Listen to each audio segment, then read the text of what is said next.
श्रीमंदिर में निजुक्ति हेबे food inspector. Tirupati मंदिर प्रसाद तैयारी करबा पई व्यवहृत घीरे पशु चर्बीर व्यवहार को नहीं बद लगी रही। यार भितर सजग होइछन्ति राज्य सरकार।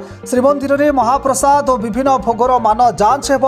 एने श्रीमंदिर प्रशासन में निजुक्ति हेबे फूड इन्स्पेक्टर। ए सूचना दैछन्ति आईन मंत्री पृथ्वीराज हरिचंदन। मंत्री कहिछन्ति ठाकुरों को लागि हेउतबा महाप्रसाद सह विभिन्न सुखिला भोगर मान जांच करिवे ए फूड इन्स्पेक्टर। तासह मंदिर में व्यवहृत समस्त भोग सामग्री और घीर शुद्धता भी जांच करिवे। श्रीमंदिर प्रशासन पक्षरु एने खूब शीघ्र मार्गदर्शिका जारी हेब बोली कहिछन्ति आईन मंत्री। तिरुपति बालाजी मंदिर लड्डुरे पशु चर्बीर व्यवहार नहीं अभियोग आसिबा परे श्रीमंदिर महाप्रसाद रे व्यवहृत घीर शुद्धता को नहीं प्रश्न उठिथिला। यापरे श्रीमंदिर प्रशासन पक्षरु सेवायत मानक सह आलोचना करा जाइछि। एने गाइडलाइन मध्य जारी करा जाइछि।